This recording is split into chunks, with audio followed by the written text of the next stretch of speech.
This is the type of video that really needs no introduction. Anyone who watches the NBA knows there are savage moments.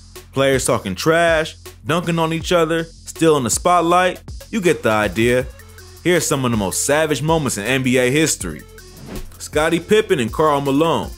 One of the most savage trash-talking stories ever told happened between Scottie Pippen and Karl Malone back in 1997.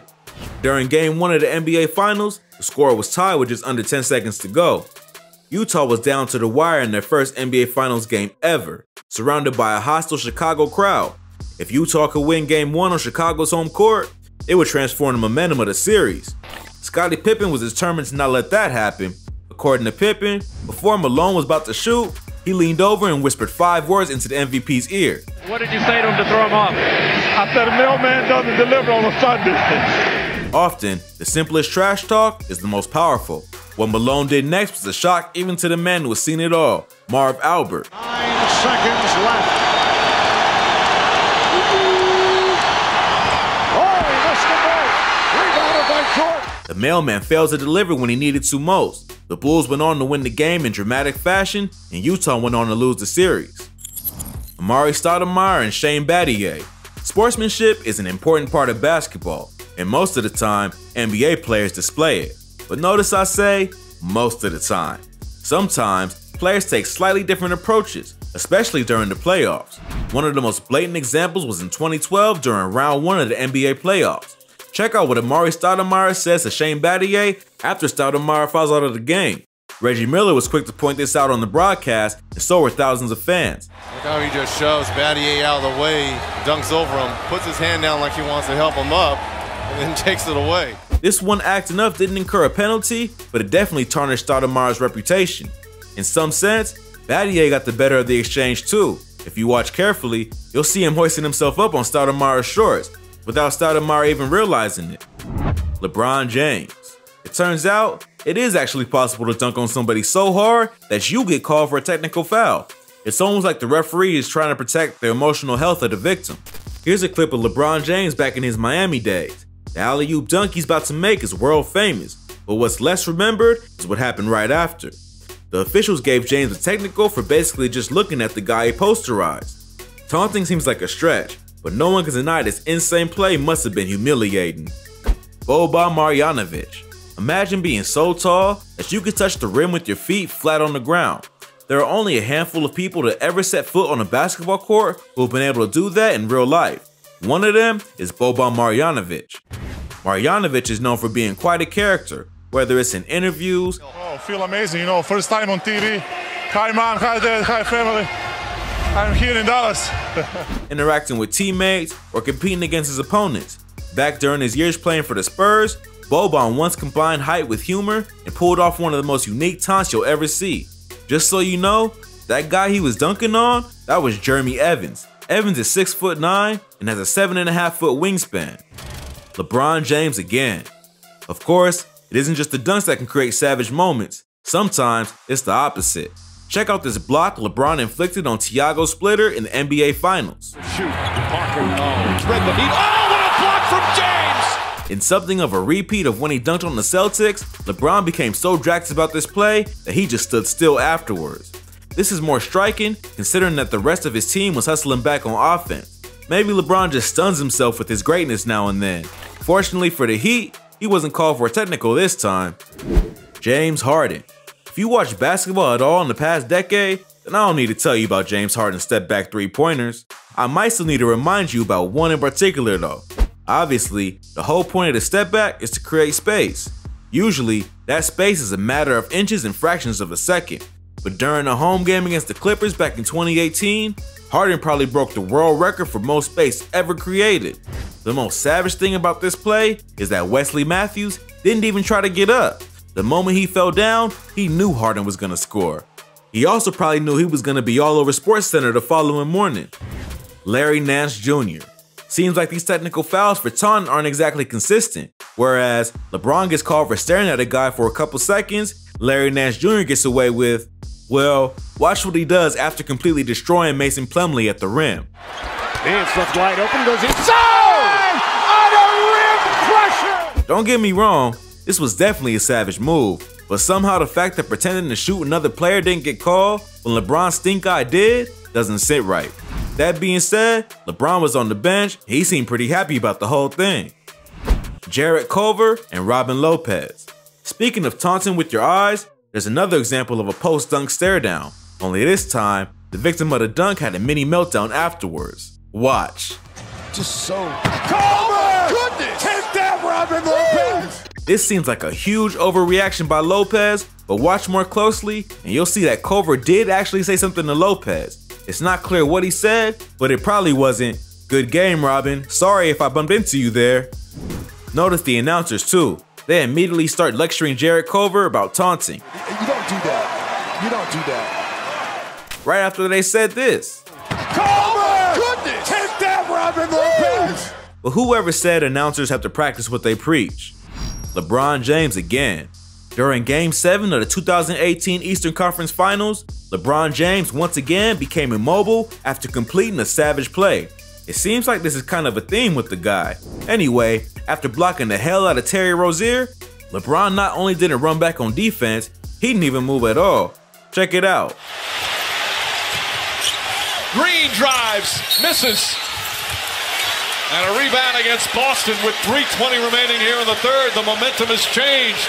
If you were playing 2K and just dropped the controller, that's basically what it would look like.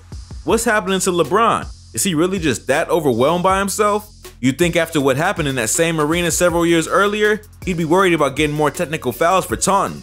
Guess not. As announcer Jeff Van Gundy says, he did it again. 3-on-1 break for Boston. Rozier to the basket. Oh, blocked by James. He did it again. Chris Paul and Steph Curry.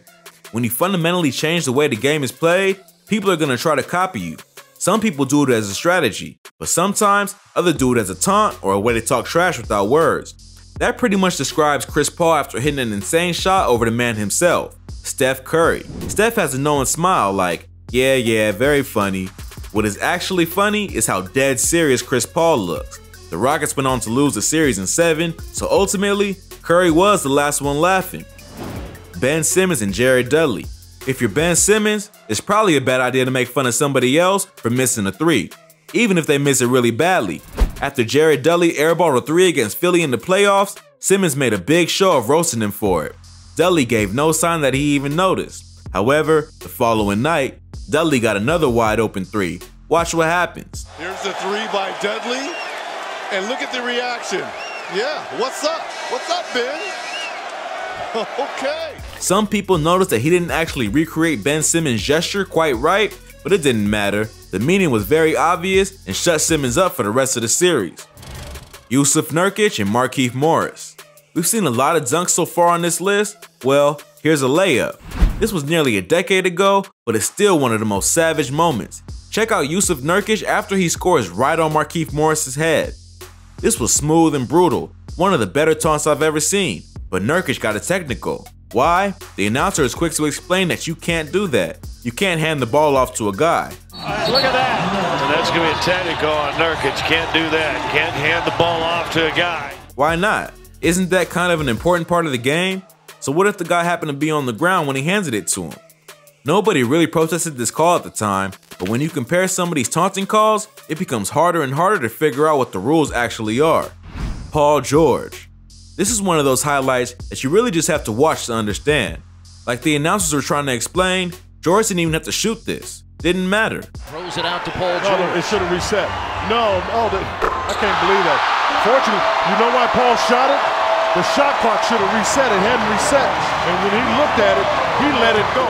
Paul George, Russell Westbrook, and Lance Stevenson. In January of 2019, Paul George was booed in the Staples Center when he and the Thunder showed up to play the Lakers.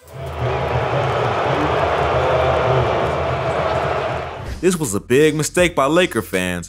George's biggest rival on the Lakers at the time was his former teammate, Lance Stevenson, who's known for annoying taunts like blowing on opponents. Blowing in the ear of LeBron James, and James' reaction, he can't believe it. And playing air guitar. Keep that in mind and check out Westbrook in particular on this next play. Show a lot of practice battles also. And how about Westbrook playing the guitar? Stevenson did not look happy, but Westbrook sure did. The Thunder went on to win the game and dip out of the arena before a stunned LA crowd.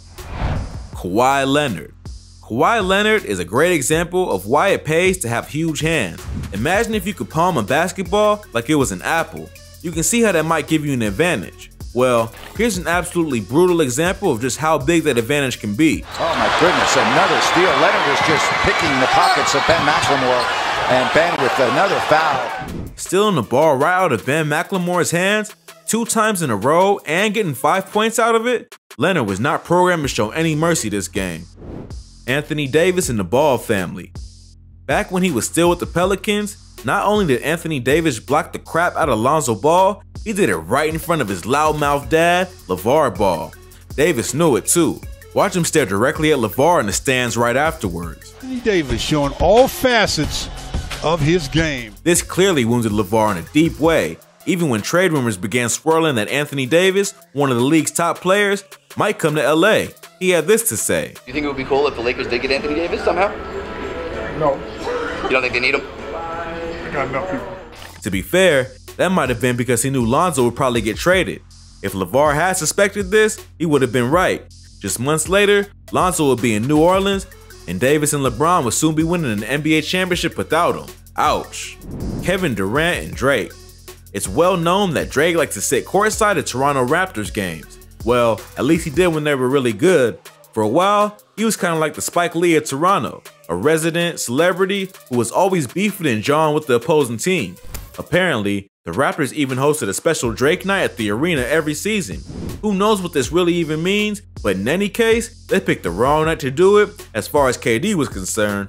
Check out what happens. Yeah, he put a team on the foul line. Whether it was an honest accident or Drake was actually trying to screw with KD, it didn't go over very well.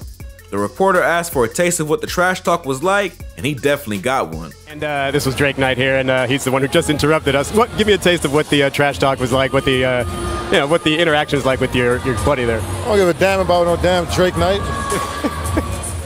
Kevin Garnett. Even though players spend the entire game trash talking, rarely, if ever, do you hear it over the broadcast, and that's probably for the best, given that the NBA is technically an all-ages show. But guess what? Sometimes, conversations do sneak through into every living room in America. Check out this highlight from Kevin Garnett and listen carefully. Shit out here, nigga. Garnett was a notoriously intense player. This is a rare glimpse, but there are probably 1,000 other examples like this we've never heard. Fun fact, despite playing in the NBA for more than 2 decades, KG was never mic'd up, and that's not because of a lack of interest. He was consistently one of the most popular players, and many fans were outspoken in their interest. Sadly, if not surprisingly, it never happened. Allen Iverson. You can't have a compilation of savage moments without AI. The list is way too long with this guy, but there are 2 moments in particular that stand out. Many would argue they are 2 of the most savage moments in NBA history. The first was when Iverson crossed Tyron Lue, then stepped over him in Game 1 of the NBA Finals. It's hard to talk about this without addressing the backstory. The Lakers were heavily favored to win the series, and virtually guaranteed to win Game 1 at home. Instead, Iverson led the Sixers to a shocking victory and capped off his 48 points with this. 7 straight points by Iverson. Looked like he was dead in the water. The Sixers by 4. That moment alone would be enough to cement Iverson in basketball history forever. But it might not even be Iverson's greatest play. Back in 1997, he did this. Iverson has Jordan. The crowd is into it. Allen shakes free. The moment speaks for itself, and even if every fan on the planet has seen it, it still never gets old.